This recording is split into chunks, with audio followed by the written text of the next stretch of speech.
Hey, this is EZ from my latest sponsor, ExpressVPN. You know, Netflix has different content available to users depending on where they're located. Netflix has thousands of shows, but you can only get access to a fraction of that because of where you are. If you're utilizing Netflix without using ExpressVPN, it's like paying for a gym membership, but only being able to use the treadmill. So, how does this work? ExpressVPN lets you change your online location so you can control where you want Netflix to think you're located. They have almost 100 different server locations, so you can gain access to thousands of new shows. I'm talking like Star Trek, the original series on UK Netflix, Brooklyn Nine-Nine on Canadian Netflix, Rick and Morty on French Netflix, Fresh Prince of Bel-Air on Indian Netflix, the Harry Potter movie series on Australian Netflix. The list goes on and on. In the EZ household, we utilize ExpressVPN, and we've unlocked so much content that my family and myself can enjoy. But then you might be like, Eric, we can use other VPNs. No. Listen, blazing fast speeds, stream in HD with zero buffering, compatible with all of your devices, phones, laptops, media consoles, smart TVs, and more. And it encrypts your data. ExpressVPN has the added benefit of encrypting your data so you can browse the web securely. Look, be smart. Stop paying full price for streaming services and only getting access to a fraction of their content. Get your money's worth at expressvpn.com/Zane. Don't forget to use my link at expressvpn.com/Zane to get an extra 3 months of ExpressVPN for free. Hello, everyone. Welcome in.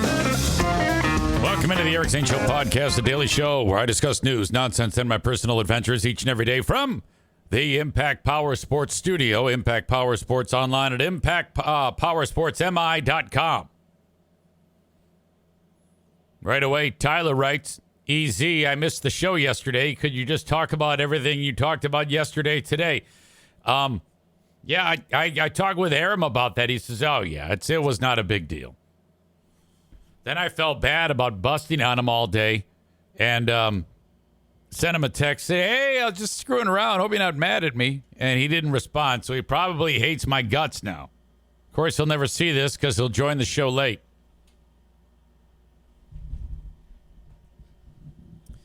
Sometimes I yell at people, and then I feel bad about it. I got to get over that. Now, I want to get into this right away.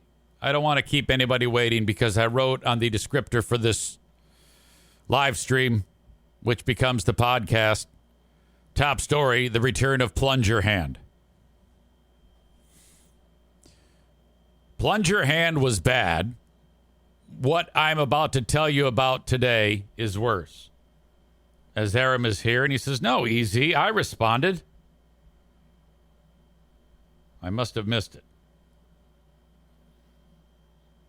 Oh, good. I know you are joking. I am as well. See? I just get in my own head. Okay. What I'm going to talk about here is gross as fuck. I'm not going to lie. There's poop involved. When I tell stories, I like to start with the end. That is the way a professional tells a story. You start with the end. Don't hot wings it out and take 15 minutes with this stupid buildup.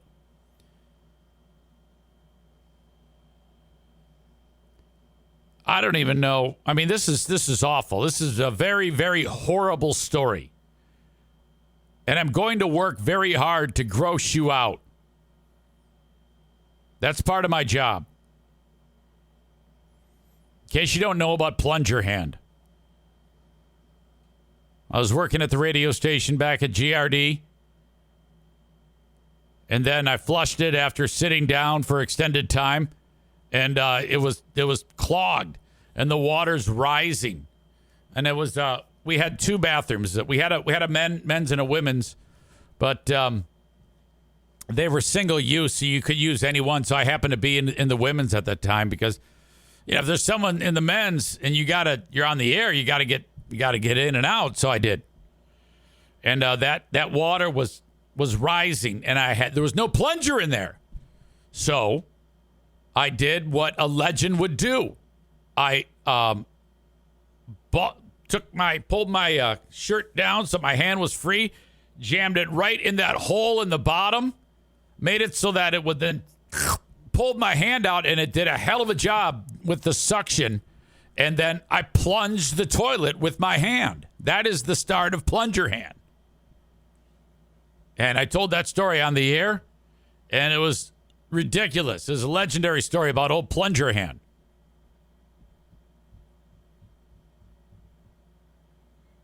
Corey with Eric licked his fingers clean afterwards. No, come on now. I scrubbed my hand.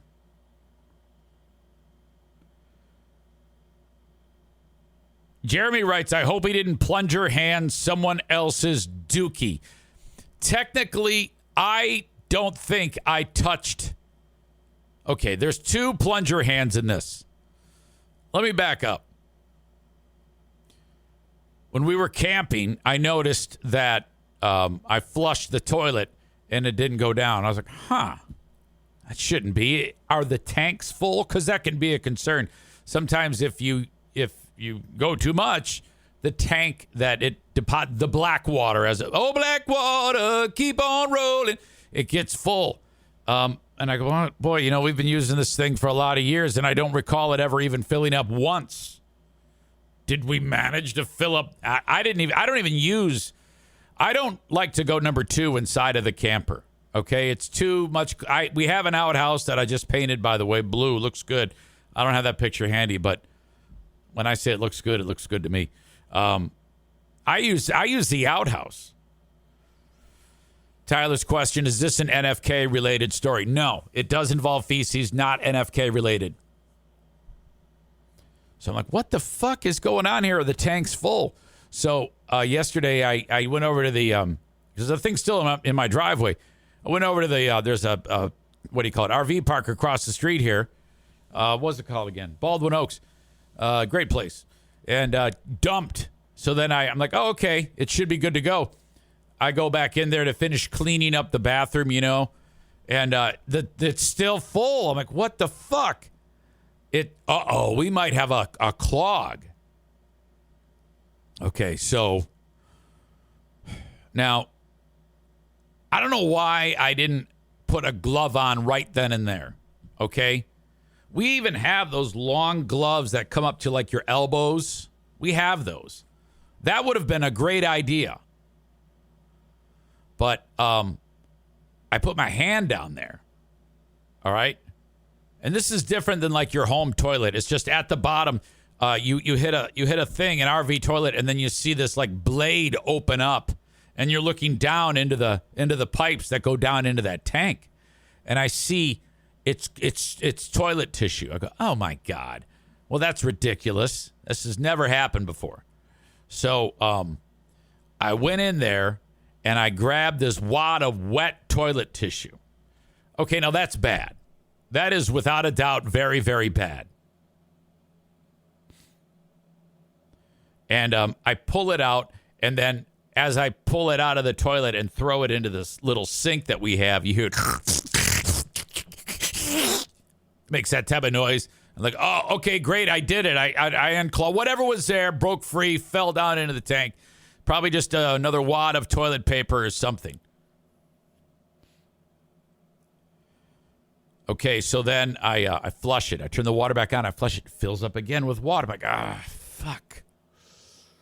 So now my hand's a certain size. I can only get my hand in so far. Now, I got my phone. Hey, Pooh Bear, come here a minute. She comes out of the house. I go, hey, there's a clog in this. Stick your hand down there. She's got small hands. Now, she's also kind of a hillbilly. This woman will do anything. She's not grossed out by anything. She's seen it all. She's lived it all. She's like, picks up frogs and snakes, and she's just kind of a hick. And she put her hand in there, and it was like one of those fisting videos that are really, really bad, and her arm is gone. It's like up to her bicep. And she pulls out this wad of paper, and with it comes this stink. And she starts going, Now, that's all I need to hear to get A, me to do it, and then B, get me to laugh. Because when I hear people gag, I laugh. Always. It doesn't matter what. If you were to go back to any old footage of St. Gaslight on our show when he would gag, and I'm laughing. So it's bad. I turn on the fan above us. We got to get this thing moving, you know. I try to flush it. No, it's still clogged. Then she really gets deep, and she pulls out a fucking ball of shit in her hand like you wouldn't believe. And it's like, it's a little bit of paper and a big clay-like wad of fucking ass butter. And it's like brown drops are rolling down her fucking arm. Oh my God. And she just yanks the shit out. She's like, oh my God. And she just throws it in this. I had a bucket. She throws it in the bucket. I go, that did it. You did it. You're a legend. My God, you're a legend. And she goes running outside, and I go, keep your hand out from you. And I get the hose, and I'm spraying her off like Rambo in First Blood in the driveway. And I come out with the soap and like a green scrubby, and I'm like scrubbing her arm for her, you know? It's so bad. Jesus Christ, it was the worst, man. And that's about it. I mean, I don't know if we can take any more than that. I think I have ruined people's day with this. And in the bucket was a big clump of shit. She grabbed it with her hand. And then it wasn't until then that she goes, why didn't we get those gloves? I go, I don't know. Oh, my God, we didn't even use the gloves. We're such fucking animals. We're horrible. My God. Kenny writes, sickest thing I have ever heard, along with the sound effects and image of her hand about to vomit and everything. Gross. Wow. Yeah, I know. Linda says, soap? How about an industrial-sized bottle of rubbing alcohol? Well, it's funny you mentioned that. Because she said, oh, no. And her arm was so jammed into that thing that where the hole, it was like tightly holding her arm, it broke her skin. Okay? So basically, her bloodstream was exposed to whatever is inside of that toilet. All right?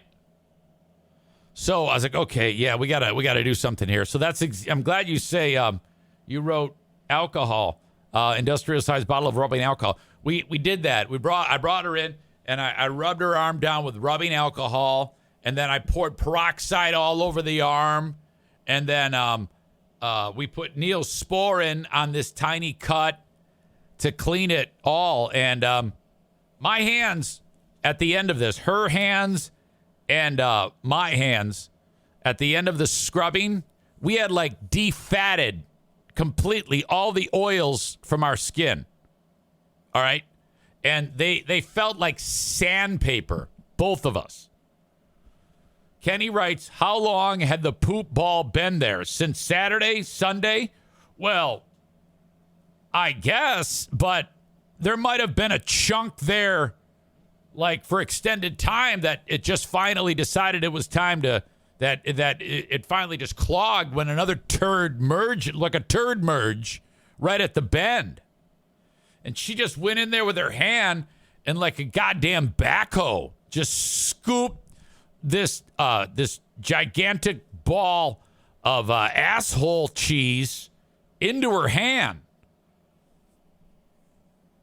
and just brought it right out like an all-star.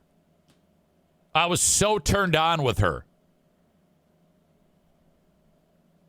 I mean, seriously, I was so turned on at the stick-to-itiveness and the ballsiness that, like, I ate her out right there with the shit still in her hand. I can't even believe this is on Facebook. Holy shit, that's embarrassing. No, so that, I didn't really do that. She wouldn't let me. David says a poop pyramid. It might have been a poop pyramid that she had destroyed. Asshole cheese. Tyler writes classic. Turd merge. Kenny like that. That's a new name for people that don't like the zipper merge, I guess. Tyler writes, oh no, broken skin. Now, as this story is happening, this is another example of what happens in my brain when I'm in the heat of the battle. When something as terrible as this is happening, I'm like, oh, I just want to get this out of my brain. I never want to think of this ever again. And then at some point, as it's starting to calm down, I'm now pulling out of real life and going into show life. And I'm like, now, how am I going to talk about this? Am I going to talk about this? And 99.99999% of me says, yes, you are talking about this. And then that becomes 100% as the minutes pass. All right. And then I'm like, how can I talk about it? Well, just basically describe exactly what happened and your work is done. There's nothing more you need to do than just picture what you saw and describe it to these people like the greatest play-by-play host that has ever play-by-played host. Honestly, I can do what any sports play-by-play person can do. They cannot do what I can do. No one exists on the planet who can describe with the articulation that I possess of by hand scooping out old shit from the inside of an RV sewer. It's impossible. No one on the planet can do this. This is why I will be able to do this for the 30 or 40 people that check this show out live every day on Twitch. It's my corner of the globe, my little spot here. And I don't think anybody else would ever want to have this ability to be this wretched and horrible. But I have to tell you what's on my mind. I have to tell you what happened.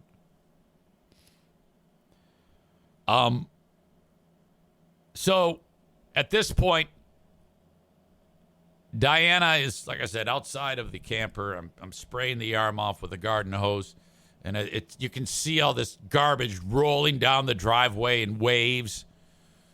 Begin the delousing project, and off we go. Once we get all of that done, we then remembered the rubber gloves. I don't think I'll ever chew my nails again.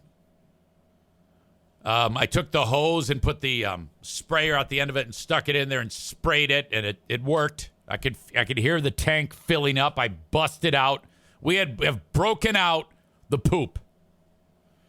Kyle Ryan writes, Eric Zane podcast. Great at describing poop. Ryan writes, poopsplosion. Corey adds, good thing Dean or Patriot Nick aren't here. They would be getting all excited with this poop talk. Jeremy adds, and this weird corner of the internet thanks you for your ability to be gross. Chris says you got to keep those elbow-length disposable gloves right in the RV. Great idea. Going forward, that will be in the game plan. Kenny describes this show not as a podcast, but as a poopscast. Or a poopcast. The Eric Zane Poop Podcast. My God. Thank you for joining me. That concludes the grossest part of your day. Welcome into another edition. I want to thank you for watching the show on Facebook, X, and YouTube. As a reminder, Dear Meathead happens in 40 minutes. If you have a question for Dad, send him along. Eric@ericzaneshow.com. I officially have 0 questions right now. I need more. I need some. I've got a couple off the top of my head that I can ask him that I'll just make up. But if you have a question for Dad, Eric@ericzaneshow.com. Anyway, the show, of course, is on Twitch, twitch.tv/Eric Zane Live. Thank you for checking it out live. If not, that's cool, too, as long as you get the audio podcast wherever you download shows. Patreon, patreon.com/Eric Zane. Sign up for 7 days free. Tomorrow, it is a Big Fraud Thursday. Ben Glaze and myself, EZ, will once again reconvene for this week, another edition of Who Are These Free Beers? That should be a good time. I haven't yet lifted my clips, so I can't really preview them, but I do have a number of them ready to go, and that will be on Patreon, followed by the Ben and Eric Patreon podcast. So if you want to enjoy those shows and all of my content on Patreon, sign up for a 7-day free trial. 100% free. All you do is go to patreon.com/Eric Zane. Sign up for the 7 days free. And enjoy it. You can check it out. Now, if you don't, I like to be upfront about this and encourage people to cancel right after they sign up. What that does is ensures that after the 7 days, they won't be charged. Because some people forget, and then it charges them, and then they get mad at me. And I'm like, I don't want to deal with that. And I don't want your money if you really don't want the show. So sign up for free for 7 days. You get the 7 days no matter what. Once you cancel it, that 7 days is still yours, me to you. And then if you really like the content, just sign up again for $5 or $10 a month, and then you can be on your way. $5 a month is all the audio. $10 a month is the audio, the video, and the live streams. And if you sign up for 1 full year, I will take 10% off of the cost. So what was $60 a year for Tier 1, which is all the audio, it's now $54. What is $120 for the audio, video, and live streams? Tier 2 is $108. Thank you. Patreon.com/Eric Zane. As I mentioned, send me an email, Eric@ericzaneshow.com. If you have any stories that you'd like me to talk about that you find interesting or whatever, and you can send those along, Eric@ericzaneshow.com on the Shoreliners Striping inbox. I do have a couple of emails I want to talk about. Rebecca K. is the one who went to my Vouch store and purchased the Camp Craft cocktails. The Vouch store is merging creators like myself and small businesses. And there's a company called Camp Craft Cocktail on there. And there's several different varieties you can purchase. Vouch.store/Eric Zane. So the Camp Craft cocktails, she orders them, and I said, you got to review it for me. Tell me how it goes. And I've been waiting. She finally sent me the review of the Camp Craft cocktail. So it's a jar full of various fruits, and they're dried. And you pour your booze in, and then voila. Okay, you've got a fruit-infused booze. There's the gin bundle, there's the sangria, there's the rum bundle, and then there's, what is that called again? The old-fashioned? And that's what she got. Morning, Easy. My apologies, I didn't write this sooner. I am the one that purchased the old-fashioned from your Vouch store for Camp Craft cocktails. I finally sampled the product. And it's awesome, she writes. And it's so damn easy. This is like a commercial I wrote, practically. She writes, order your drink mix of choice.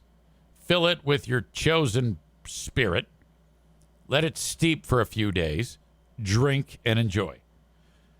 I don't know if this applies to all of the mixes, but the old-fashioned mix can be used twice.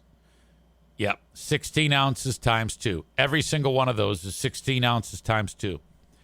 Initial fill and 1 refill. It is positively delicious. I cannot recommend this highly enough to the audience. Love listening to the show every day. Hope your day is amazing. Regards, Becky. Of course, it's amazing. Thank you. Music to my ears. You've made my day. Thank you so much. So if that's your thing, buy it on the Vouch store or buy it and gift it to someone. I have another email from Jeremy. Yo, EZ. This was just written today. I tuned into the Insane Asylum on Friday and a little bit of it today. That's, of course, my radio show on Northern Michigan's Q100. I just wanted to say that Q100 is a dying breed in a dying industry. The reason why the industry is dying is because of the fact that stations like Q100 do not exist anymore. There was music played on Q100 that I've never heard on the radio, and I've only heard when listening to records or recordings front to back. Q100 is 100% what radio is missing and what radio will never get back. We'll never get back to. Keep up the good work over there. Thank you, buddy. I appreciate that. A little bit about that. So the way they do that is, well, first of all, it's a husband and wife team that owns it, Jerry and Cheryl, which sounds like, the old couple that lives on the corner. And when I was listening to Detroit radio, one of the stations that I would listen to was WLLZ. And there was a young lady there, a hotshot sales lady by the name of Cheryl. Okay? And she sold radio for years in Detroit. And then she met this guy, Jerry Coyne, who also grew up in the suburbs of Detroit. They fell in love. They got married. They decided they wanted to buy a radio station. They found one for sale in Grayling, Michigan, 5 miles away from Fear Bunker North. And in the year 2014, they bought it. And fast forward a few years, I heard it. And that's where I started my relationship with those folks. When the morning show opened up there a few months ago, they asked me if I wanted in. I said, of course. Here we are. That is Q100. Them being the owners, operators, they can make the decisions as to what they want to play on the radio station. And too often it doesn't work like that anymore in radio, because for whatever reason, radio stations think that they only can play the same 100 songs over and over again. So you're right. That it's weird because the industry, since the 1996 Telecommunications Act, made it so that people can own multiple radio stations all across the country. Thus, the birth of the radio conglomerate was born. The iHearts, the Cumuluses, the Town Square, which are run by bean counters and HR departments as opposed to broadcasters. Q100, though it has been around for 10 years, has only had 2, maybe 3 people that actually have been on the air in a professional capacity. They basically were hiring people off the street who had knowledge of music. So they really built this thing in a homespun way, and I love it. I love it so much. And they are an outlier. It's a very, very rare scenario.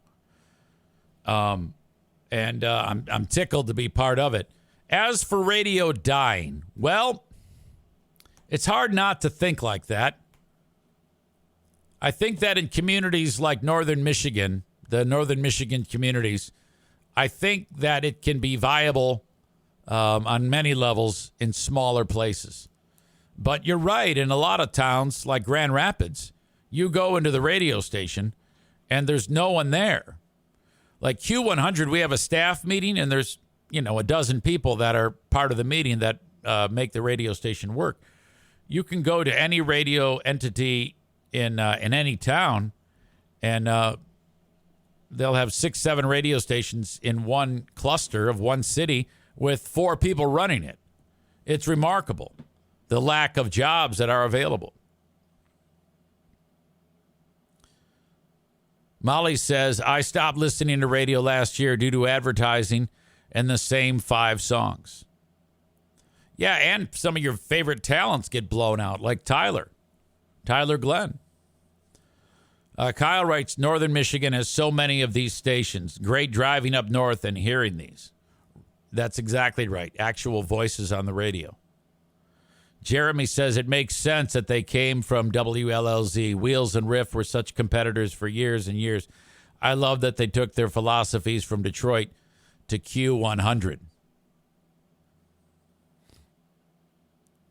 Showbro Michael says the only radio I listen to is morning shows here in Syracuse, New York.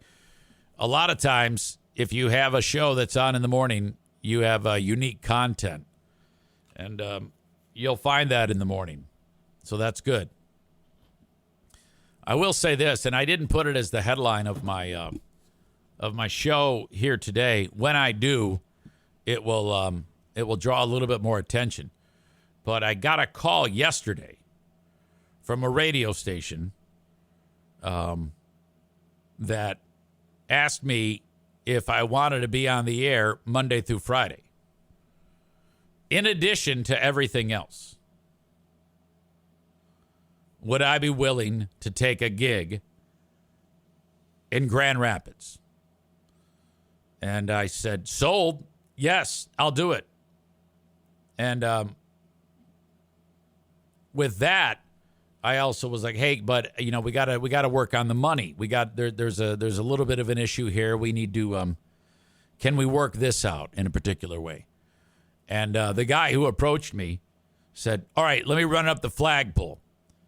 So I'm going to say it's 95% on this. Dare I say 99% on this. That by the end of this week, I will be talking about not only Q100, where I do morning drive, but another radio station in Grand Rapids. It just fell into my lap. I was like, what?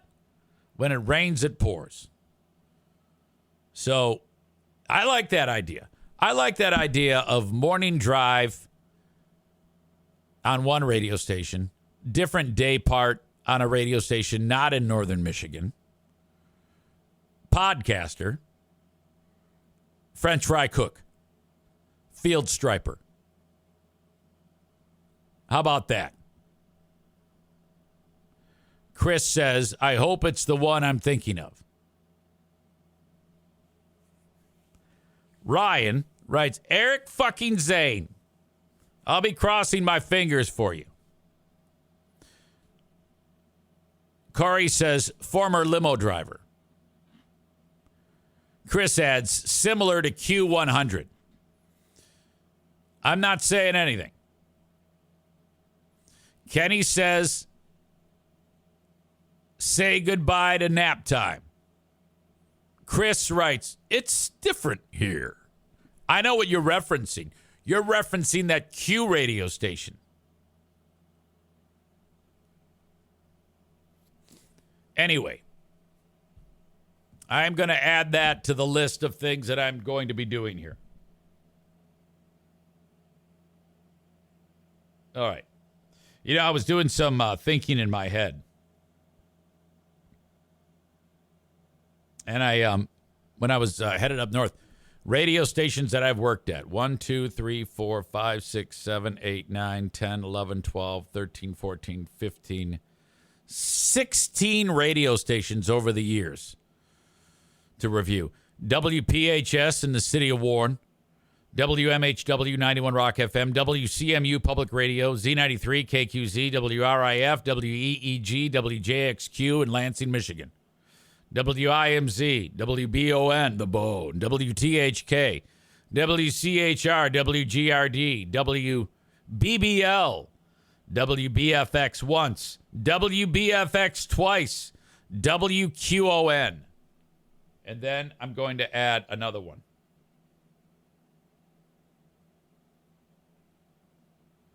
95.5% sure. In fact, the text exchange I had, where is it? With dude. Come on. What the fuck is wrong with me? All right. Yeah, I haven't gotten an update. But this will be so fantastic at this point. Then I think I'm tapped out. Then I think that's the last thing I can possibly do. AT Nick. Who is ATC Nick? I can't read it. ATC Nick. Do I know you? Have we talked before? He says you have to count all the Freeburn Hot Wing stations. I don't know about that. I'm only going with the ones that actually paid me. Fuck that shit. Nick Allen, of course, in Houston. I knew you. Thank you, buddy. I appreciate you. All right. So that's what's up. Dad joins us in 24 minutes. If you have a question for Dad, Eric at ericzaneshow.com. Chris wrote one in. He says, Meathead, waffles or pancakes for breakfast? Dogs or cats? Picking dandelions out of the yard or shoveling snow into the yard.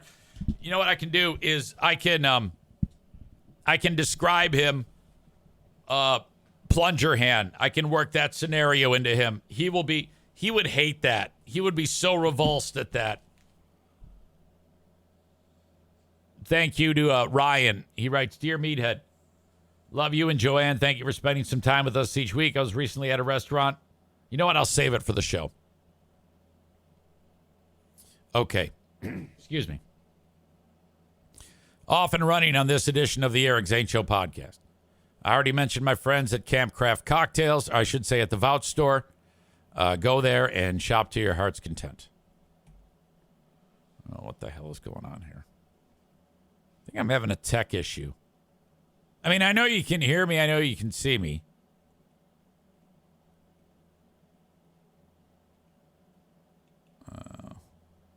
Close all windows. All right. Anyway, thank you to my friends at Berlin Raceway. There's races going on this weekend. Go to berlinraceway.com and buy your tickets. $14 when you buy them online. berlinraceway.com. $14 a ticket. $18 when you buy them at the gate. Parking is free. Not only is parking free, but 15 and under also free at Berlin Raceway. You can bring in a cooler 12 by 18 or smaller, and you get in. You can bring your snacks in that. You can bring your soft drinks in that. No glass and no alcohol. They will sell you the alcohol there. $6 a pop on beer. Not the end of the world. Some local tracks, you can get them for like $3. But still, very, very good. BerlinRaceway.com. Love them. The Mario Flores Lakeshore team of Van Dyke Mortgage. If you're ready to get into your mortgage, reach out to them. 231-332-6505 from anywhere in the U.S. 231-332-6505 for the Mario Flores Lakeshore team of Van Dyke Mortgage. Because, see, like I have a family member who just got into a 30-year fix, just under 6% on that deal. And that's great. Old house, 115 years old, starter home. And that was the conversation I had. I go, so, it's good that you have that home now. Because even though the interest rate's kind of shitty, you're going to pay on it for however many years. And then in however many years it's going to take till the interest rates to fall down to what it was, you can then go get a 15-year fixed for 2.9. And when that happens, and it will happen, and then you're actually paying at or less than what you were for the 30. And then you've already got years under your belt of equity and paying that thing off. You're going to pay that shit off fast. 231-332-6505. That's their slogan. You're going to pay that. You're going to pay your shit off fast. Thank you so much to the Mario Flores Lakeshore team of Van Dyke Mortgage. And then, of course, Irvine's Auto Repair, Grand Rapids Hybrid and EV, 616-532-6600. That's 616-532-6600. Go to their website, ervines.com. That's ervines.com for Irvine's Auto Repair, Grand Rapids Hybrid and EV. They are in Grand Rapids, Michigan. They've got loaner cars for you to use while your car is being repaired, and they are awesome. Jeremy says $6 a beer at any event is quite affordable. Went to a concert in Chicago a couple weekends ago, $12.50.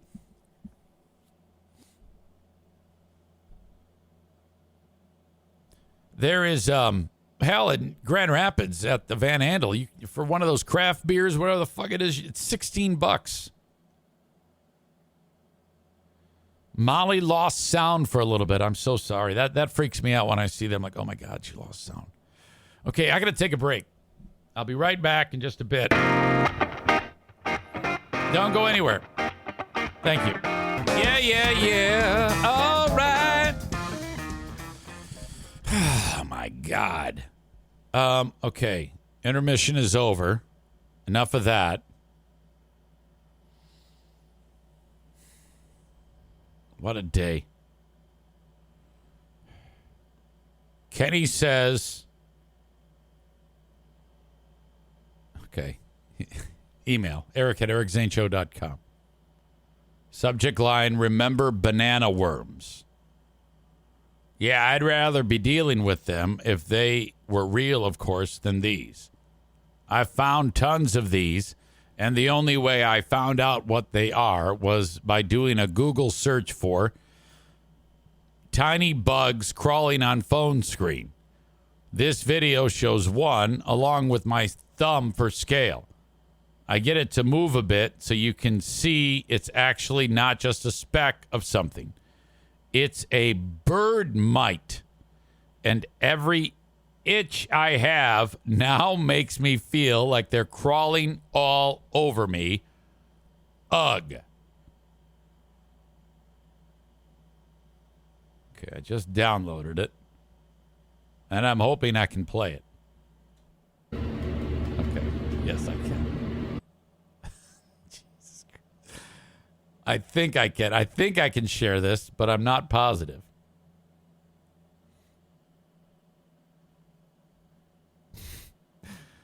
Did you just discover this? You just discovered that you have a bird mite.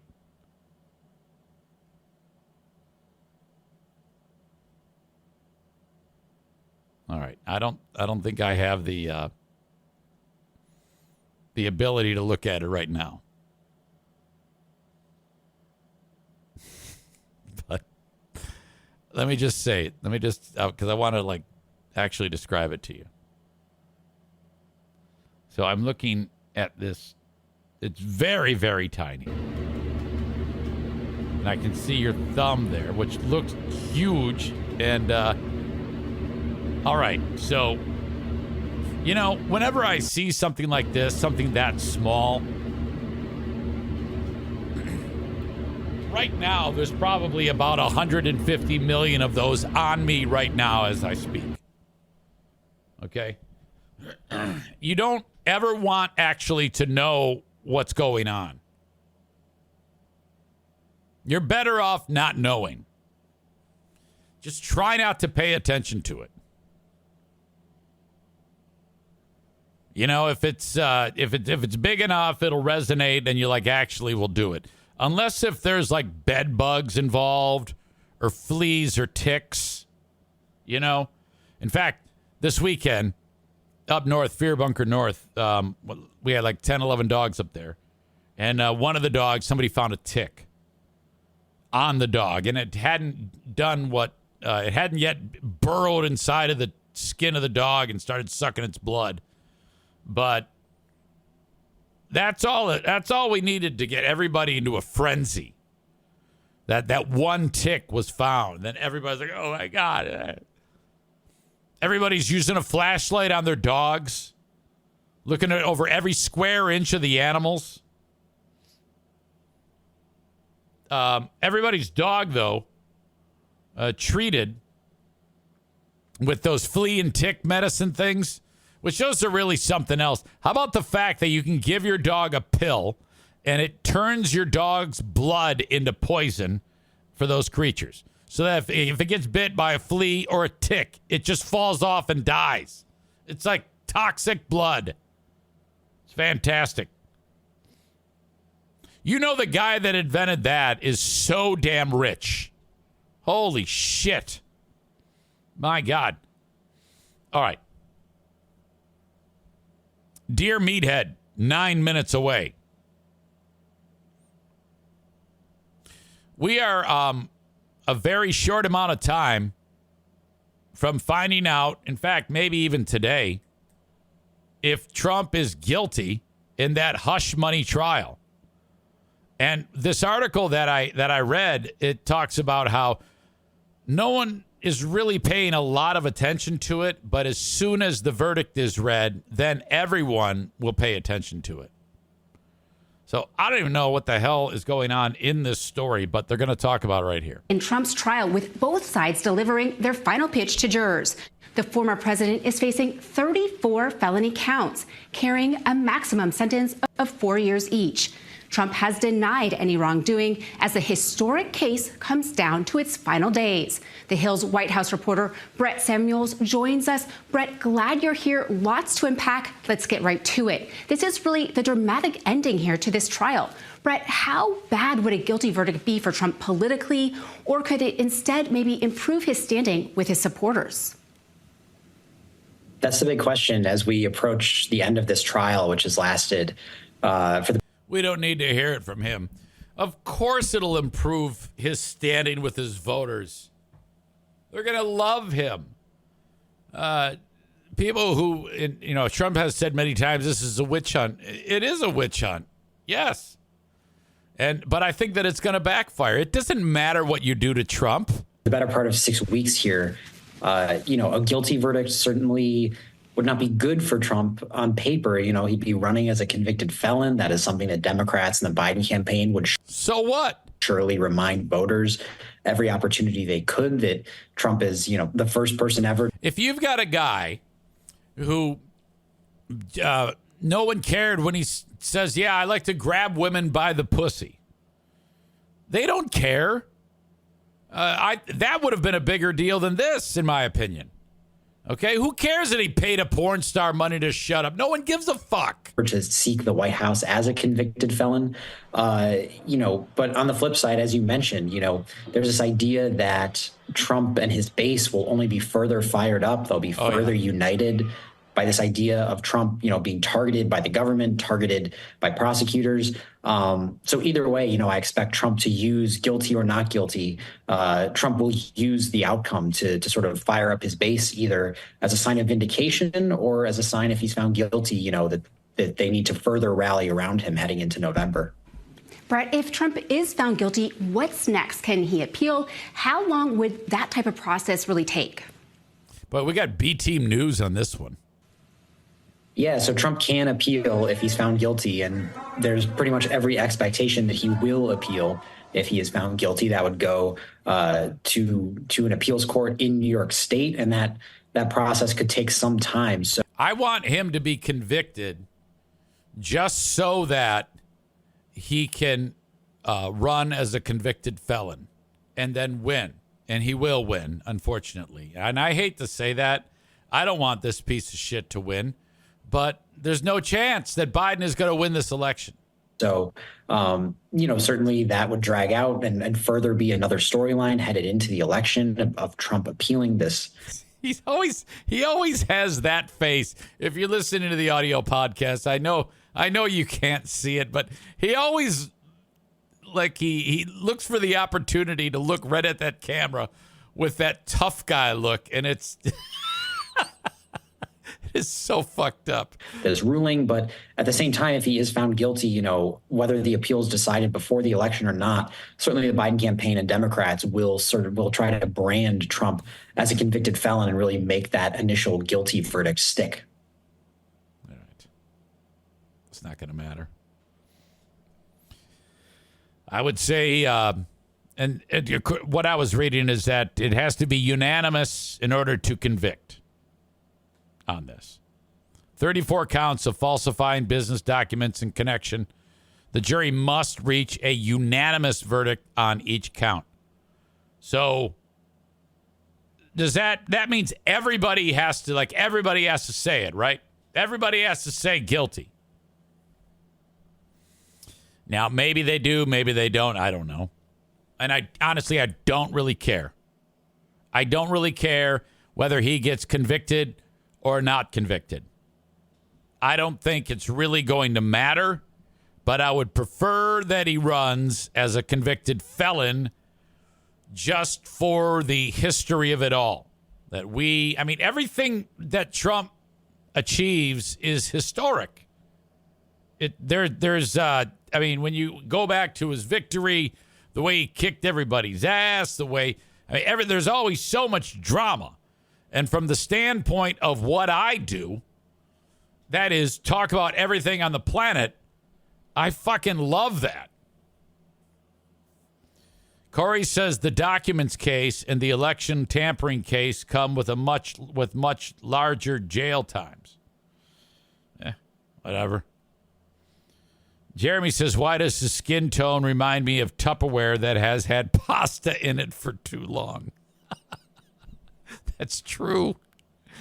Yeah, especially when you get like the pasta in there and then you heat it up in the microwave.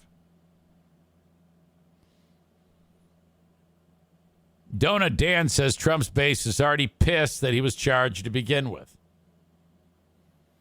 David says get Trump on the phone to discuss this. That's a great idea. I think I will effort Trump if he's watching the show. I know sometimes his handlers watch the show. Ryan says he's sitting in court. Well, if Trump's handler is taking part in this show, if you can maybe bend his ear to pull himself away, maybe there'll be a break in the action during the court case after Dear Meathead. I'll try to get Trump on. See if we can pull that off. Right now, though, I'm going to get my beloved father on for Dear Meathead. Thank you so much for loving on Dad. He loves you guys very much. This is the highlight of his week in a lot of cases. So let's bring him in.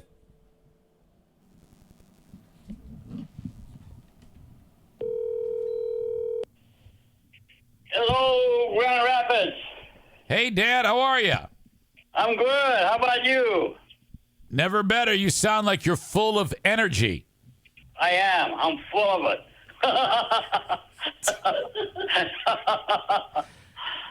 Yeah.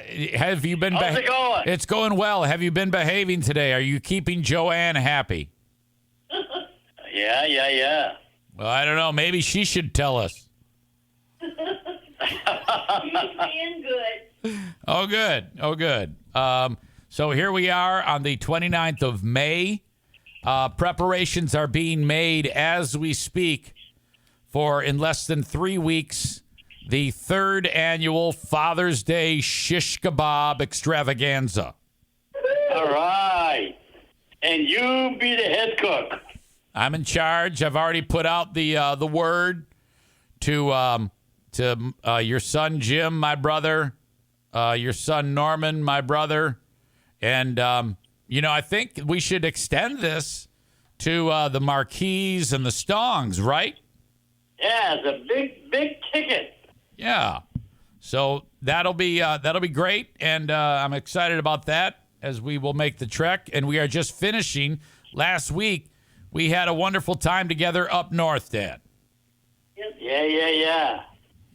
Did you enjoy playing that game cornhole when you were throwing the bags? Wait a minute. Okay.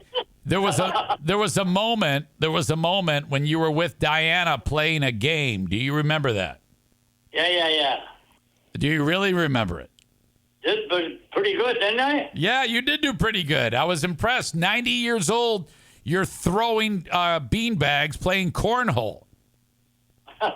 Because that's the name of the game, cornhole. Well, God gave me that, so I'm going to keep it. Okay, and I was also really impressed with your work drive because I was splitting wood and you were picking up logs and you were stacking them for me. Yeah. That's pretty good, Dad. Not all 90-year-olds do that, but you like to keep moving. Well, you got to keep moving. It's just in life. Yeah, I think that's key. I think it's important to get up, get the blood pumping, and I couldn't agree more with that sentiment too. Well, I'll tell you what. Well, after the fact, which is you and all the other children, is what is so important to me in my life. Did you just refer to your kids as the after the fact? Yeah. All right, good. For the fact. One of the audience members, Kenny, who you know, likes your quote of "God gave me that, so I'm going to keep it." That's a good analogy. It is a good analogy. Okay, questions. So we have an audience member who had a clog in his toilet, and and he didn't have a plunger, so he called his wife and asked if she would, because she has small hands, jam her hand down the toilet to unclog it. Oh, no. Well, that's a mistake. Yeah, that's what he did, and he wants to know if he did the wrong thing. Well, yeah, you just can't take anything and stick it in a hole. Wait a minute. Are we talking about the same thing? Did you just say you can't take anything and stick it in a hole? Yeah. It's got to be special. Oh, okay. All right. So, yeah, whatever you do, don't just jam your hand in the toilet, right? That's for sure. Yeah. Oh, my God. All right. You can't take anything and jam it in the hole, you said. All right. Got it. Oh, my gosh. Yeah. Okay. That was a little much. All right. Very good. Dear Meathead, I've got a coworker who likes to burp out loud whenever he's standing next to me. Do what? He burps. He burps all the time and out loud, really loud and gross. And the coworker says that, get used to it. And this guy says, Dear Meathead, what do I do to get him to stop burping out loud next to me? Well, the analogy is you better see a doctor. Well, yeah. I mean, if he can't stop burping, but what does he say to him? Does he tell him, hey, would you please knock it off? Or maybe a little bit more direct? You got to tell him that it annoys people. Now, what do you think about burping? Do you like people who burp? Oh, why would you do that? Why would you burp? So if you're like sitting by the fire and Diana's there and she starts burping out loud right next to you, what are you going to tell her? No, that's you just tell them. Do you know that annoys me? Yeah. It's not a cool thing to do.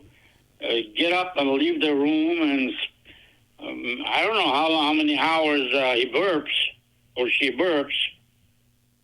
Yeah. But that's ridiculous. Do you think that is like something that a low-life person would do? No, I think it's just, I don't know what to tell you about that. Okay. All right. How about this one? Dear Meathead, I was at a social function. Wait. Let me continue on with that conversation. Yeah. No problem. Can you imagine standing in front of people talking around and you fart? No, I can't. Is that a normal thing to do? No, that's awful. That's awful. Well, it's the same analogy, only it's through your mouth. Right. So you're saying that a burp is like a fart out of your mouth. Yeah. Got That's it. ridiculous. Yeah, I mean, that's nasty. Oh, well. All right. To each his own. Yeah, exactly. To each their own. Dear Meathead, I was at a party and the girl next to me sneezed and food flew out of her mouth and landed right on me. That's gross. What should I have said to her? What can you do? It's done. The damage is done. Anything that you say is not going to change it. So basically you just keep quiet? No, just pull her aside. So listen, that's an idiotic thing you just did. Pull her aside, say, excuse me, this is an idiotic thing you did. Got it. Yeah. Clean your act up. So you're basically like talking to him like a kid. Say, this is ridiculous. Not a kid. Be strong and just let her know how bad it feels. All right. Very good. Ryan writes, Dear Meathead, I love you and Joanne. Thank you for spending time with us each week. So he starts. Thank you, Ryan. Yeah, he starts out with that. He says, I was recently at a restaurant and I saw there were some overweight people there ordering a giant cheeseburger with no bun. So there was just the meat. It seemed like they thought it would be healthier, but it looked hard to eat with forks and knives. I would think these custom orders would cause issues with the kitchen staff to make them. Do you think it makes sense for fat people to order hamburgers without a bun? Yeah. Okay. So no big deal on that. Yeah, that's not a big deal. I mean, that's whatever is happening to him. Now, I work in a restaurant at my buddy's restaurant from time to time. I told you about that. And when they order a burger with no bun, I'm like, it drives me crazy because it's different and I screw it up every time. And then they'll order French fries with it. So, they'll say no bun, but then they order French fries to go with it. It kind of defeats the purpose. But each their own, I guess. It does. Yes, it does. Chris writes, Dear Meathead, waffles or pancakes for breakfast? I would say waffles would be a good thing. Choose dogs or cats? Wait a minute. I got to check with my assistant. Oh, you don't like cats. You love dogs. Oh, I actually like all the animals. I'm not going to be attached to them. You would a dog. You A would. dog, I You would. Yeah. Yeah. How about this one? Favorite chore? Picking dandelions or shoveling snow? I think I'd shovel snow. Okay.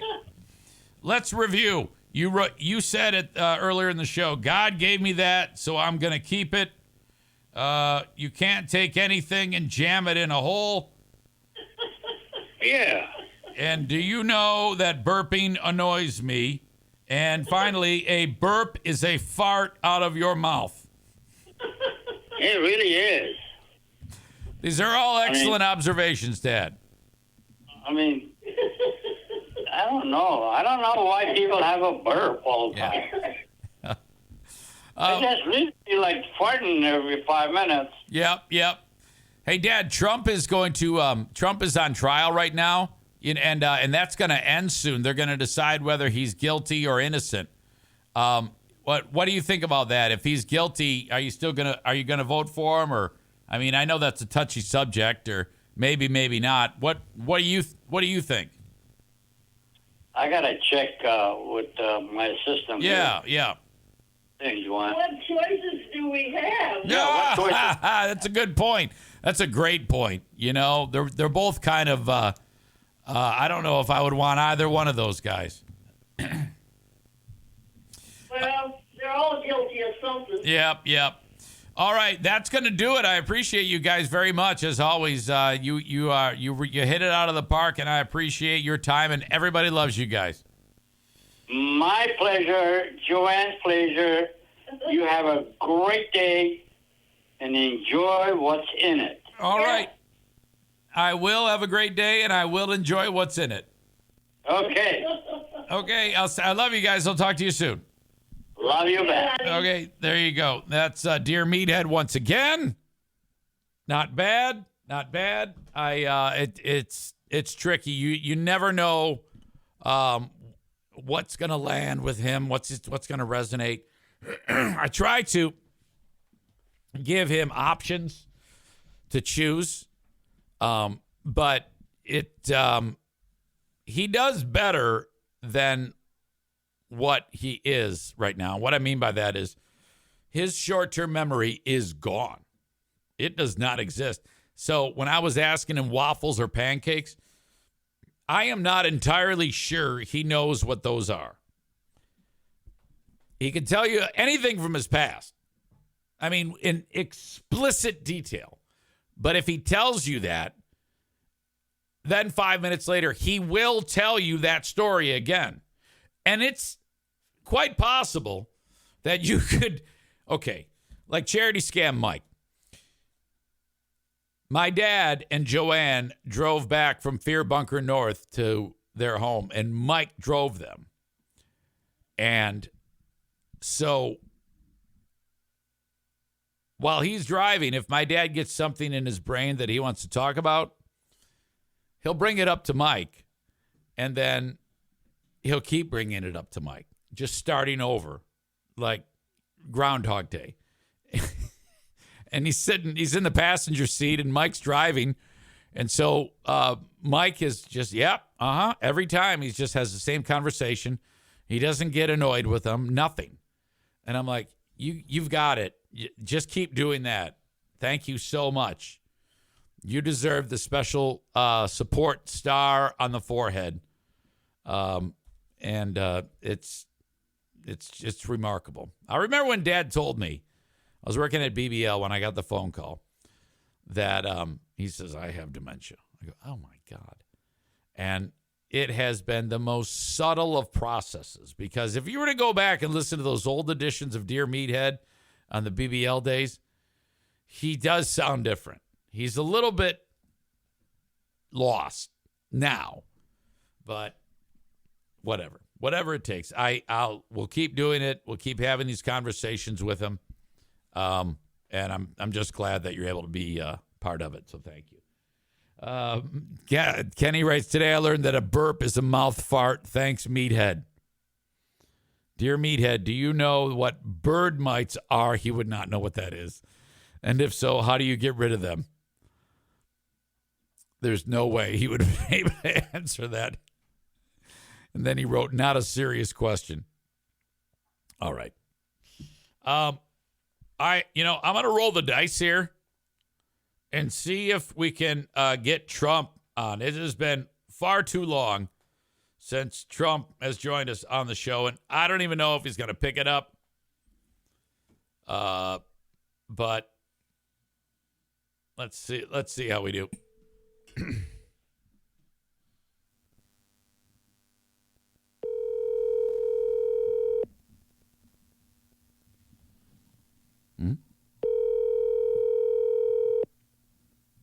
Of course, Ryan said he's on trial. He's not able to take the call. That's probably not going to work. He's busy. Trump's busy. That's a bummer. You have reached the tremendous voicemail of your favorite president, Donald Trump. I am currently sitting in a New York court. It's a terrible, corrupt court where the judge was picked by Joe Biden, and it's a terrible witch hunt. and they have barred me from being able to talk about this case. But that soon is going to be over. As you know, it's going to be over so fast, and we're going to do great things. We're going to build things like you've never seen before. Probably the greatest Reich ever, actually. Right. They say great things about it, and we're going to be doing that so soon. You're going to see. Leave me a message, and I'll get back to you most promptly. Mr. President, I thought maybe that was you. Did you just say you're going to build a Reich? Thank you, sir. Call me back. He says he's going to build a Reich.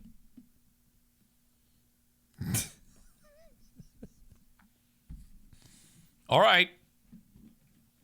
Trump on trial. That's a big story. Holy shit. Okay.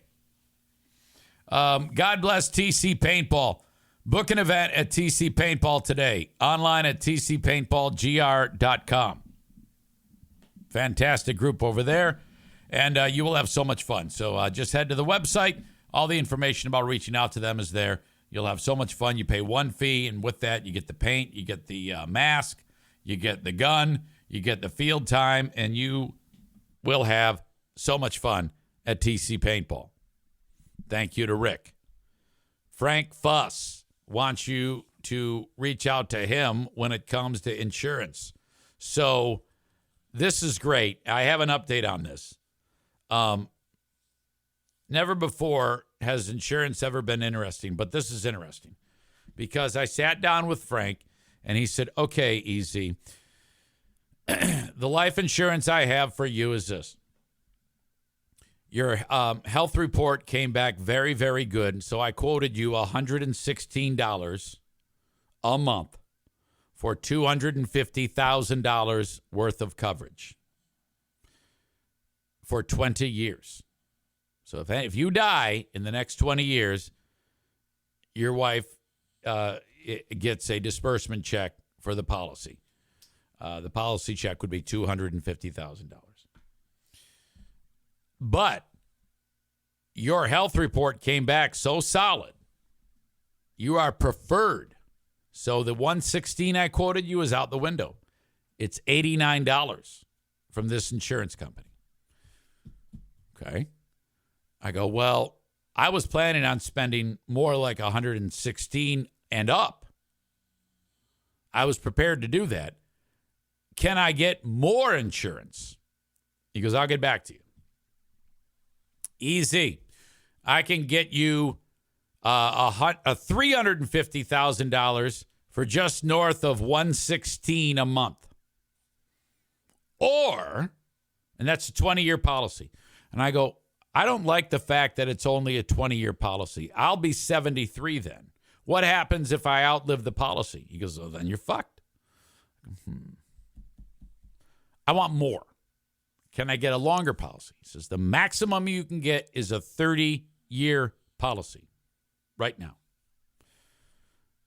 I can get you a 30-year policy, $250,000 for just north of $150 a month. 83 years old. All right. I want that. So it's done. And then he says, okay, I'll take care of everything. I'm going to send you a DocuSign, electronic sign thing, and you just click on it. That's all you do. Take some money out of my bank, and it's done. Now, for the next 30 years, I have this peace of mind knowing that if anything happens to your old pal EZ, Pooh Bear is taken care of for $250 large. That's fucking great. You got to do this. If you have a family, what are they going to... Now, for you young fuckers like Tyler over there, I always think about Tyler. He's a young family man. And Matt Kuipers, any of you people that... Even if you don't have kids, even if you're not married, insure your life. Do this today. You young people, you can get insurance policies like that for like $35 a month. It's remarkable. But the only way to get involved in this is by reaching out to Frank Fuss. He can help you with all types of insurance. I'm talking about life insurance now, but Frank does everything. Reach out to Frank with My Policy Shop Insurance. He is a licensed agent, independent insurance broker. to reach him, go to buyinsurancehere.com. That's buyinsurancehere.com. I'm a big fan of life insurance.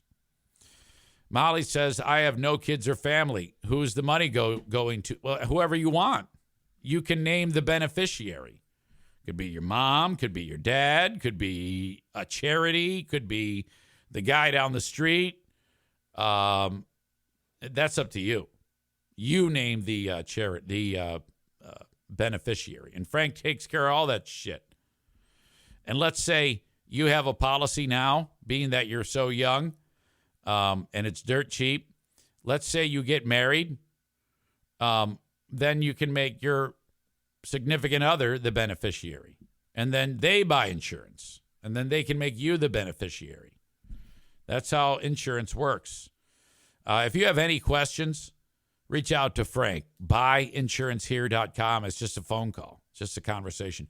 When you go to buyinsurancehere.com and fill out your information, then that's a lead for him. He calls you. You say, yeah, hey, EZ sent me. And he's like, oh, fuck yes. So there you go. That's how that works. Jeremy says, Molly could give the money away to me. I'll take good care of it, LOL. Yeah, I bet. Chris says, or you can have a pile of cash put in the casket with you. All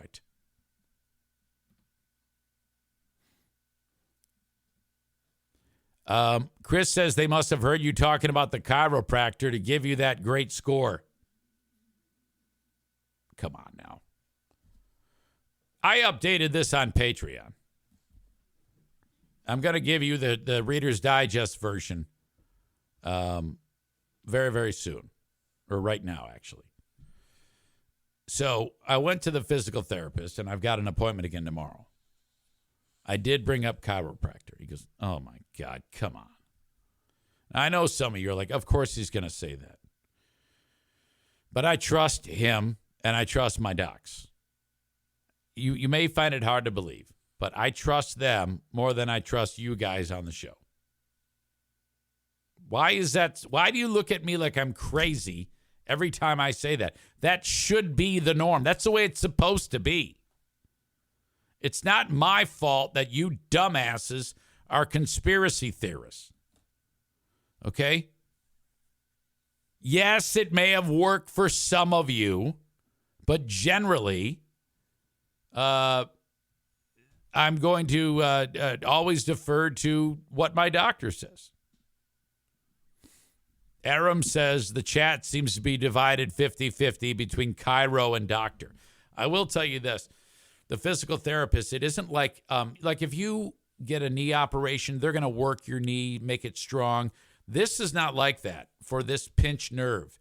He's actually just like massaging my neck and putting me in traction and trying to get it so that the pressure on the nerve, he's able to manipulate it through the skin and the muscle. Now, if this doesn't work, I will require surgery. And I talked about this yesterday on Patreon. I am going to do the surgery before I go with the chiropractor. Because the way he described the surgery to me, it seems incredibly effective. He said they just go in, little incision, and they're going to pinpoint, first of all, via an MRI, which I'm scheduled to get, where the issue is. And then they go in and they just pluck whatever's touching the nerve. They grabby, shavy, movie, stitch me up. Boom. Good to go. 100% effective. Chris says Team Chiro is both team pills are just team pills. I think you might need some punctuation in that for me to follow along with what you're saying. I don't know what the hell you're talking about there. All right. Where was I? So Trump can't join us. That's a bummer. But I'm excited about this. I'm excited about the verdict. We got a local pervert, and where I live, it's not a giant community, but we love to make it really, really clear that there's a local pervert on the loose. There was a guy who, whenever they find somebody with child porn, or whenever they find, or somebody gets busted for soliciting a minor, but it's actually a cop, oh my God. Forget the legal problems. Our media here, we love to really exploit and let the world know, put on blast that there is a local pervert. And we got one here. This young dude named, I don't know, I think he's in his 30s, maybe 40s. They're naming him, according to a probable cause document filed Friday in federal court, Thomas Hungerford of Granville, Michigan, has admitted to investigators that he went into the high school and wandered into the girls' locker room, part of the athletic complex. And I'm not 100% sure, but I think he was trying to like sniff underwear. You know, sometimes weirdos are into that. They're into like stealing possessions and odd shit like that. And so now the headline reads, "Man banned from Granville schools amid kiddie porno investigation." Now, of all the things that, with the person who has a defect of they're turned on by children, I think of all the things that can make a person fucked up, okay? Like, you might be into really, really gross, deviant sex, okay? Like, let's say Diana likes to actually do plunger hand to my butthole, okay? Now, that's a deviant, horrible thing. But that pales in comparison to getting off at children.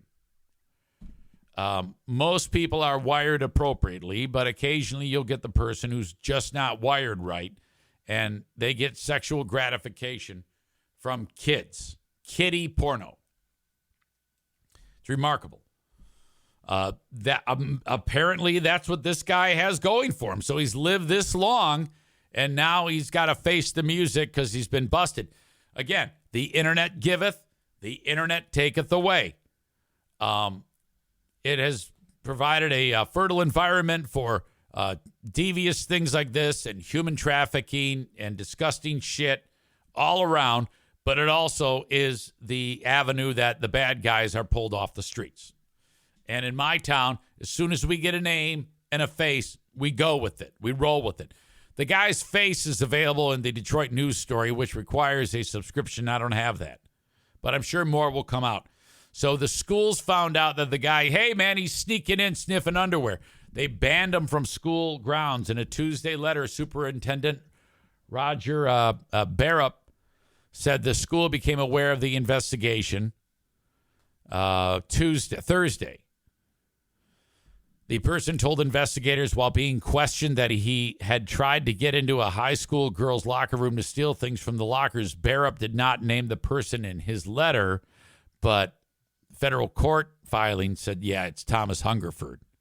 He, like all of our parents, doesn't have unsupervised access to our school during the school day. Hours, however, was in our building for athletic events and meetings after school hours. So this creep is doing that.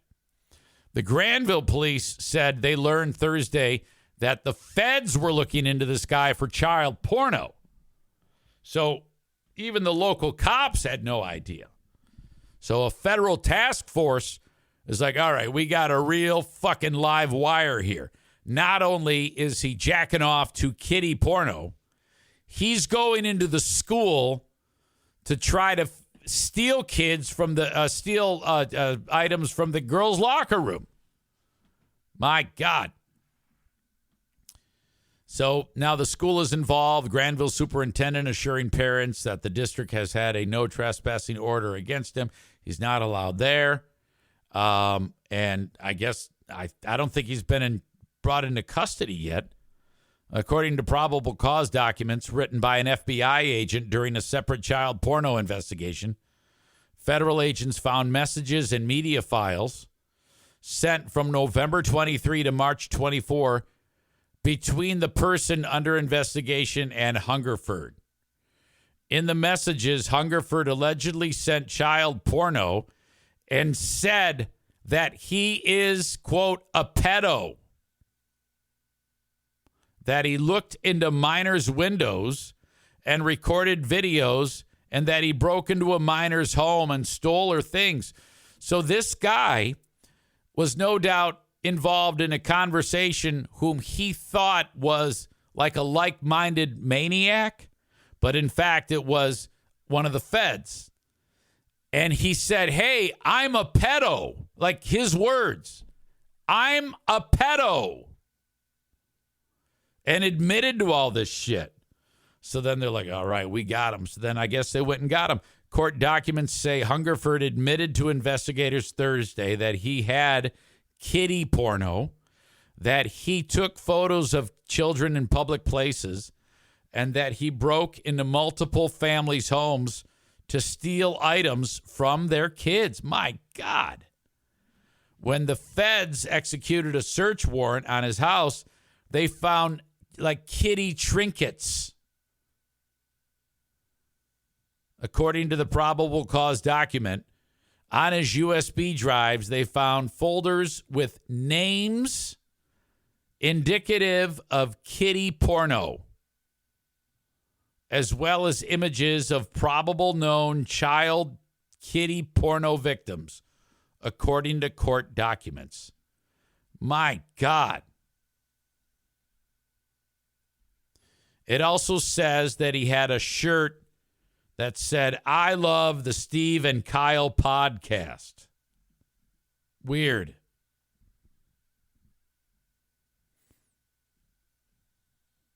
That part may or may not be true, allegedly.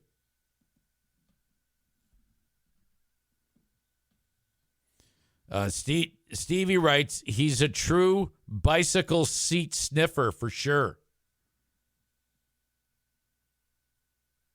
Chris describes a lack of communication between law enforcement. Well, the feds are like, probably working the case. They don't want to fuck it up. You know how it is.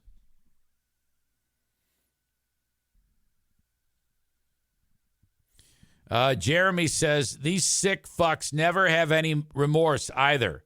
If he ever gets out of prison, he'll reoffend. He's a disgusting creature. Tyler says we need to just get rid of these people. I don't care how. Yeah, I would be more likely to welcome a murderer back into, weave into society, like when they get out of prison, if they get out of prison, than a pervert. You're right on that. Jeremy says, last night I fell into a TikTok wormhole of catching perverts. I think I saw this story on there. Absolute scum of the earth. I don't hate many people, but child predators deserve to, I think it says, rot alive. Tyler says, my brain can't even comprehend that stuff exists. They walk amongst us. You and I probably know. I know one. I'm 100% in that I knew one of them. Why did it take me so long to get that out? By the way, my hand just went dead, completely dead. I moved a certain way and all of a sudden dead. Today is my first day with no prednisone. So I'm going to feel some serious pins and needles in this hand. And you're like, easy, I told you. Look, my guy said, easy, this is going to take a little time on the physical therapy to make this work. I will say that after the physical therapy finished, I sat up and he says to me, how does that feel? And I said, well, right now it's going numb. That's what I said to him. He goes, yep, you're gonna. But I want you to take stock of it and let me know as time passes. And so I have to be very, very much aware of how many spasms I have. I should start keeping track of them and plot it out in a day. I think that would be wise. Aram says, I would take acupuncture before surgery. Yeah, I don't believe that either. Now, if someone signs up to be an advertiser on this show, then I will believe it. David in Hudsonville says, why choose pills and surgery? Chiro is a better solution. Well, who told you that? You or the doctor? You got to listen to your doctor, man.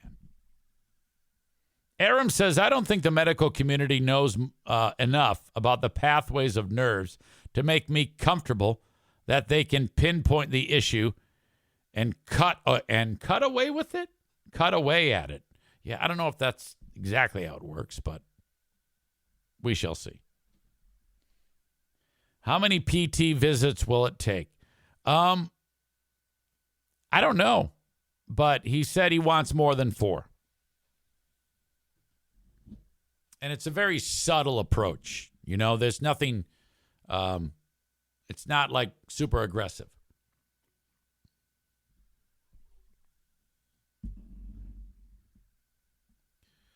Stevie writes, someone that I used to know is serving time for having images on his computer.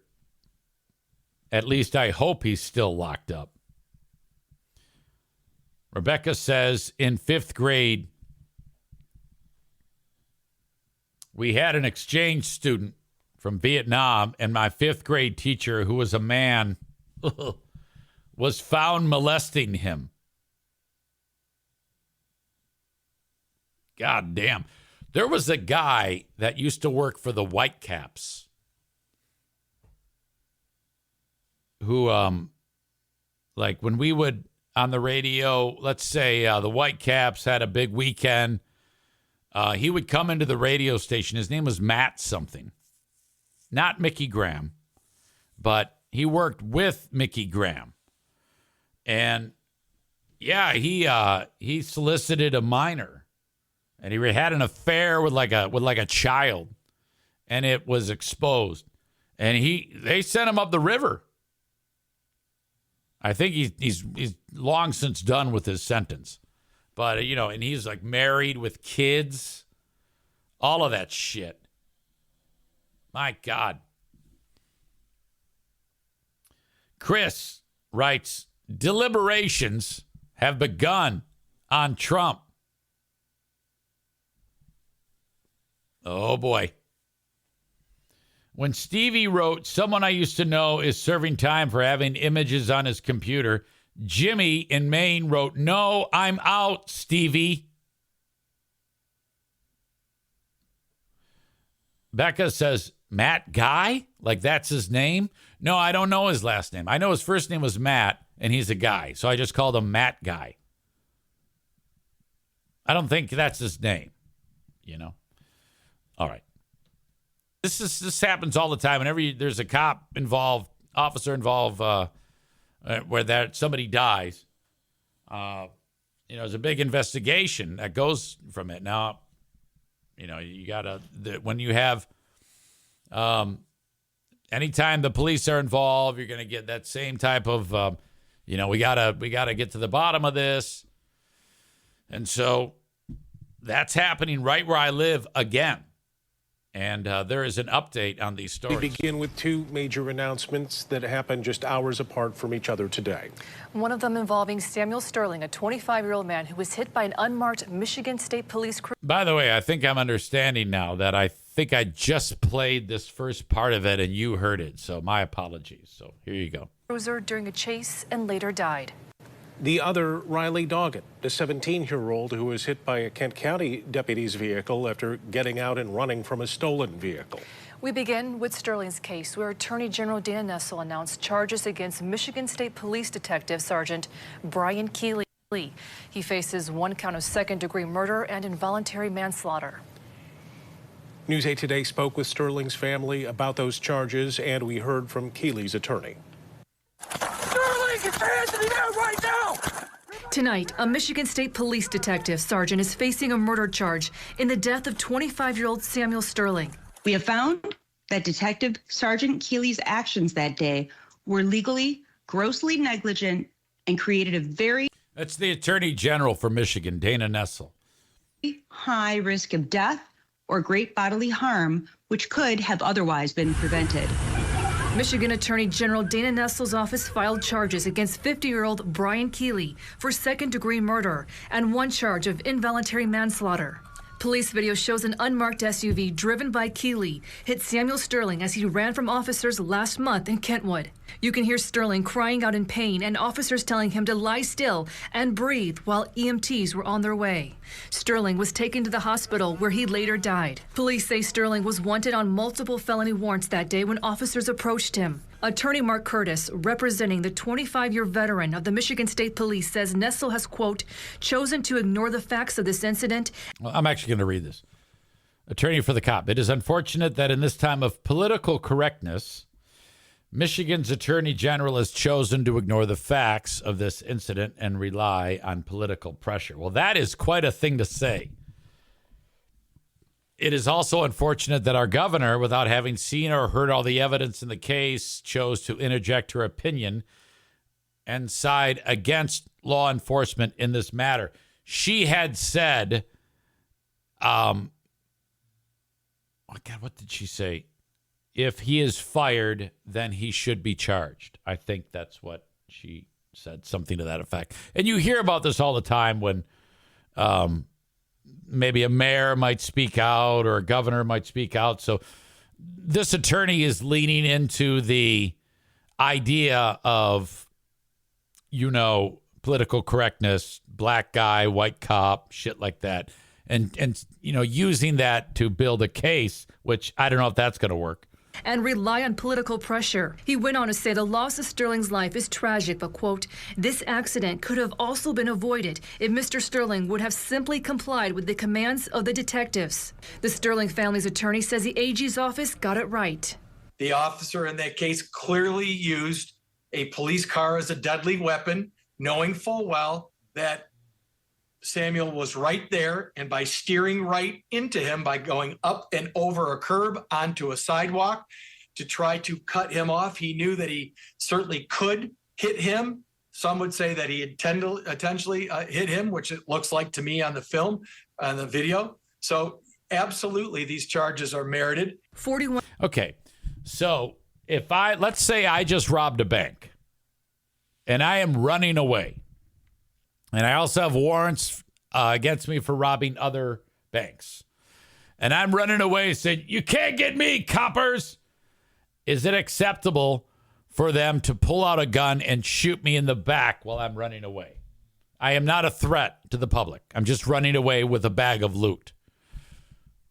The argument can be made that I am not a threat to the public, so I should not be shot in the back. Okay. Now, if I'm running towards the cops with a gun in my hand, waving it, well, of course. In this case, the argument is being made that instead of a gun, it is a car. You can chase the guy, you can run next to him, you can drive next to him, but you can't take your car and go whammo, which is what he did. So that's what they're saying. 1 days after losing her son, Andrika Cage received the news she had been waiting for. I was very, very happy. Very, very happy. Man, I cried. That's how happy I was. While Cage is relieved about today's news, she knows there's still... Oh, my God. Look they got the doves to honor the dude. Long way to go. Said he get convicted, but we still got to fight. It's still a long journey. An arraignment date for... So is the dead guy an absolute fuck up and a criminal? Absolutely. Keeley hasn't been scheduled. Or was he? Yes. If convicted of second-degree murder, Keeley could spend the rest of his life in prison. Involuntary manslaughter carries a sentence of up to 15 years in prison. I think it would be fair. It would be interesting if when something like this happens, that you act like if I'm the chief of police or I'm the governor, I would be like, look, I want everyone to know that this dead guy was an absolute piece of shit. Okay? But in no way should he have been killed. Now he's probably going to wind up, he probably would have wound up in prison for his whole life because he was such a piece of shit. I would so try to make everybody happy. I would say, but to the letter of the law, we cannot go and kill these pieces of shit like this guy. Okay? Now, in the end, is it going to matter that he is dead? No. He was a piece of shit. In fact, the world is probably safer now that this piece of shit is dead. But we still just can't go around killing pieces of shit. All right? Thus, I am warranting charges against this guy. This cracker killed this piece of shit. So going forward, we're going to try to convict this motherfucker, and that's going to be the end of it. Thank you. I'll take your questions. You know, that's how I would run the office if I'm Dana Nessel, you know, and keep it real. Say, look, at the end of the day, we know this guy was a piece of shit. Okay. He's going to be a piece of shit his whole life. In the end, this fucking cop murdering this black guy is probably going to be good for the world. All right. But you just can't go murdering pieces of shit. Jeremy says he may have been a piece of shit, but he deserves his day in court. Cops aren't judge, jury, and executioner. Exactly. Exactly. We're on the same page. Chris says level of violence needs to be proportional to the crimes committed. Absolutely. Tyler says she's so happy the cop is getting charged. Maybe she should have had that same energy racing him. Come on. Seriously, you can't. Woulda, coulda, shoulda. Jeremy says they said it was an unmarked police SUV. Can we ban unmarked police vehicles already? At least ban them from making traffic stops? I don't know, whatever. Yeah, it's kind of a bummer that I played some of that audio. I feel bad about that. I feel like a little bit of an asshole. Sorry about that. It happens from time to time. All right. Where do I want to go now? Oh, I forgot to get to this. This is when the toilet was clogged. By the way, I got the instruction manual out, and there isn't a FAQ spot to it. Like, hey, if the toilet's clogged, do this. So I'm like, oh, that's ridiculous. They should at least tell me what's up. So then I looked up a YouTube video, and this is that video. You found yourself with an overflowing toilet in your restroom trailer.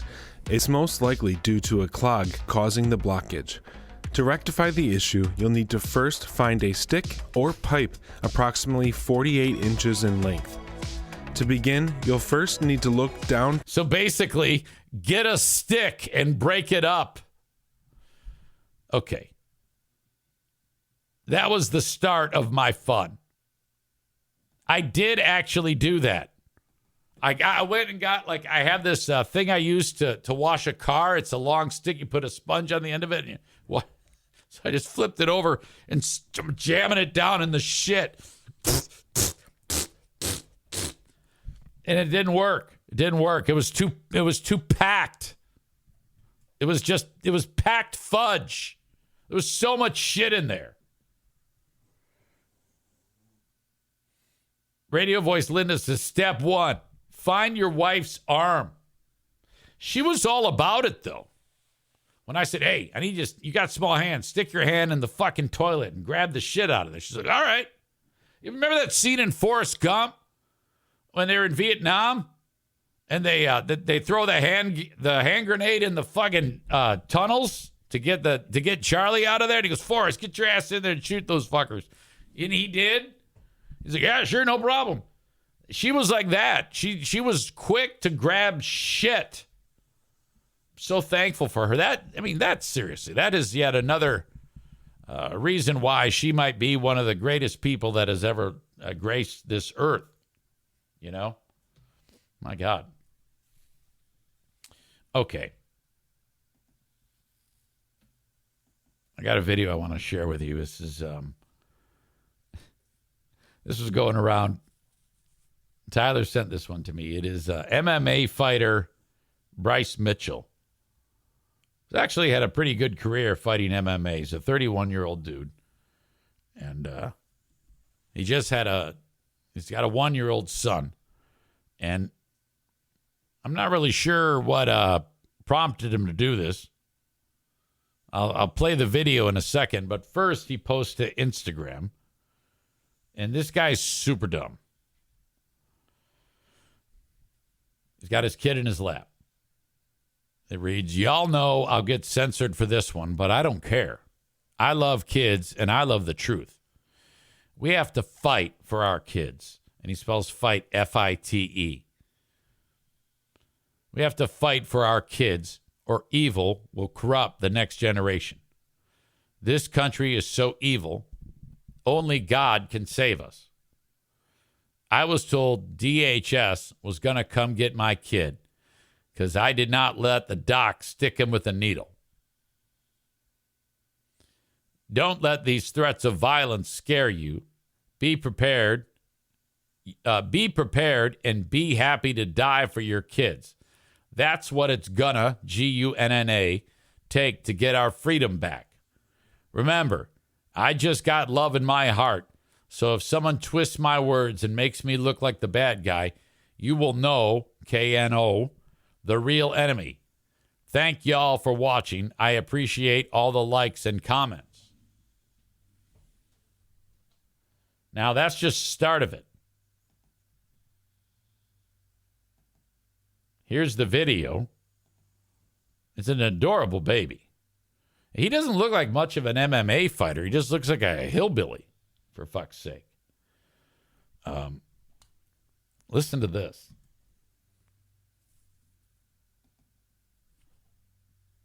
Oops, hold on a second.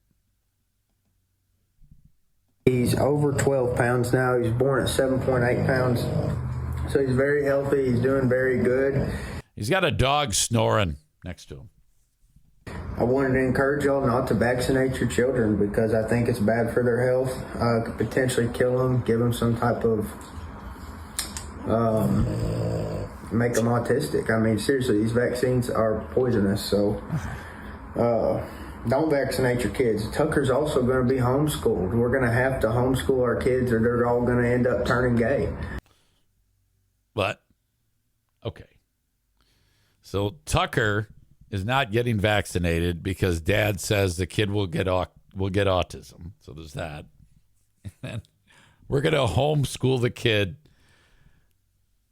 because if he goes to school, he's going to turn gay. Wow. This guy is serious about this. Look,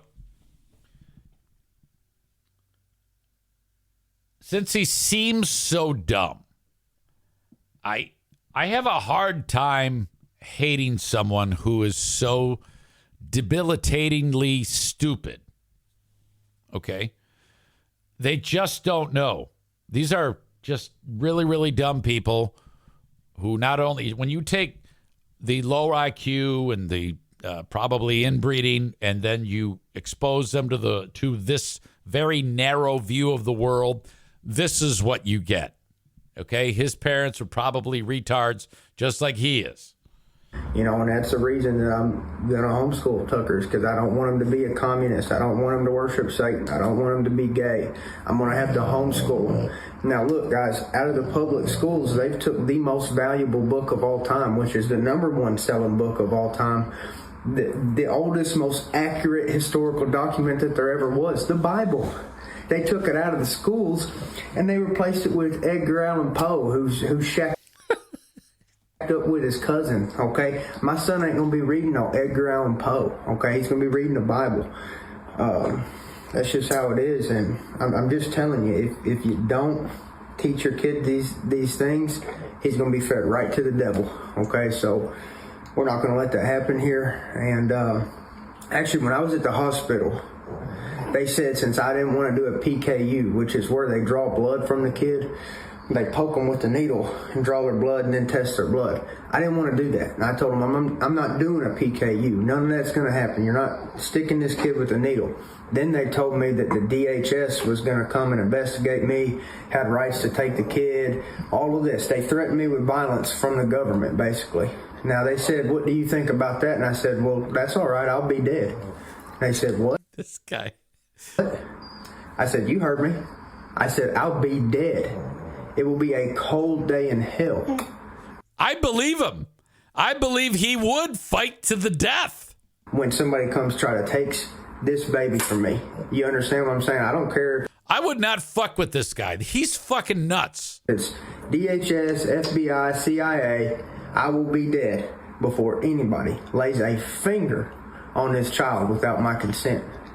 And so that's the kind of passion it's going to take from parents. And if you're not ready to do that, to go to that extent to protect your child, you shouldn't have a child, because I will die for this child. And I'm going to ensure he has the best life that he can. And oh, he's getting fussy. That's all I have to say. Can you imagine if he stood up and spiked him like Gronk? Kid's cute. It is a cute little fella. In the comments, I laughed out loud. What happens if you homeschool him and he's still gay? And then this one, that is the gayest baby ever. The gayest baby I ever saw. This one, first of all, because he's wearing his underwear, just sitting in his underwear, nothing else.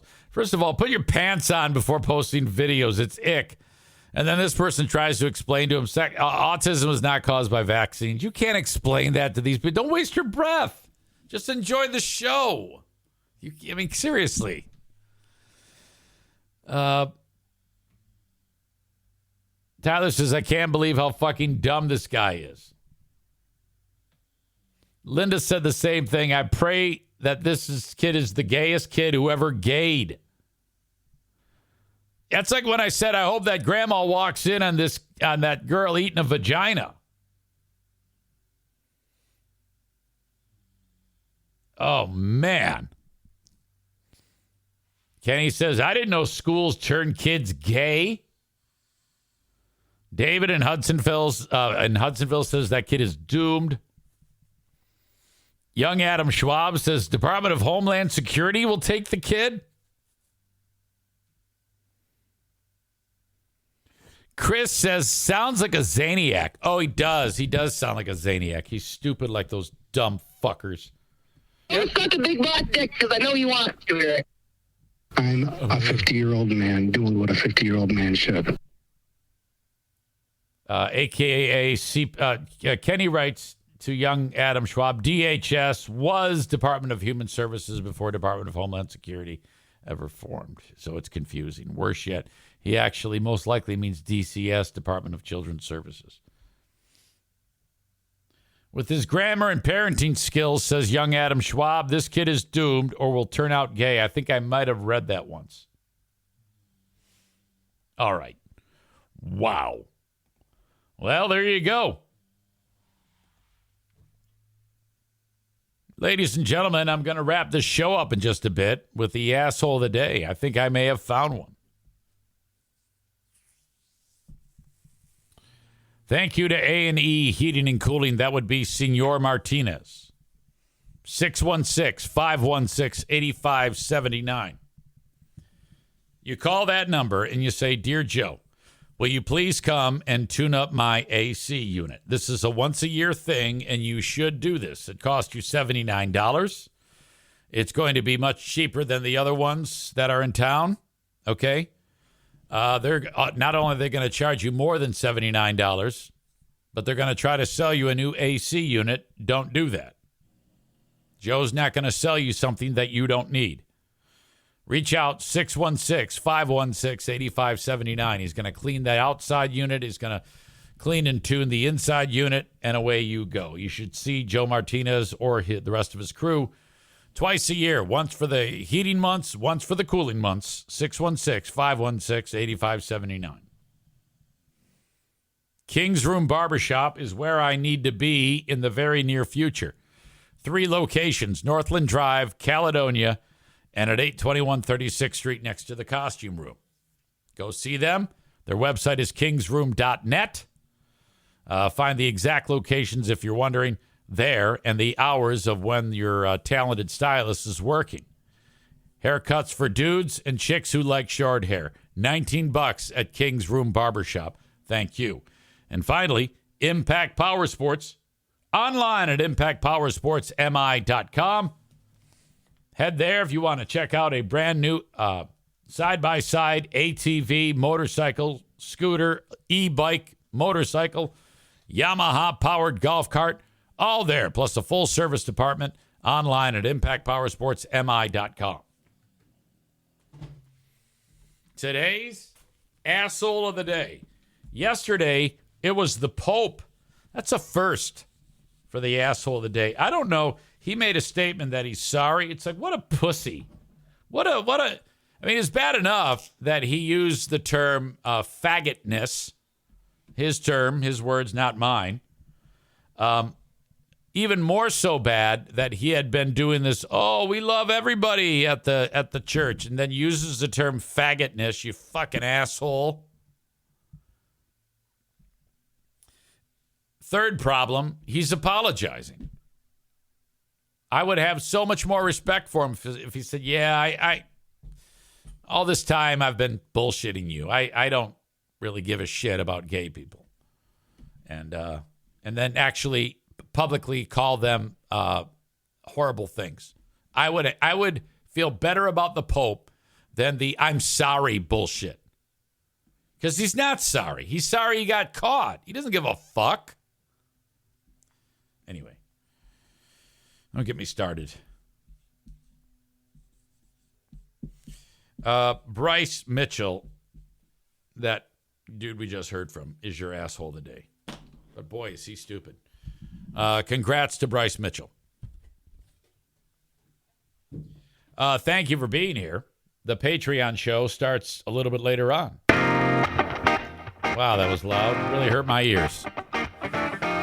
Thanks for being here, and I will talk to you then. Have a good one. Till next time, folks. Hey, you know what? Tell your friends about the show. Maybe we can get more people in here. Thank you, thank you, thank you. Till next time, have a good one, folks. Bye-bye.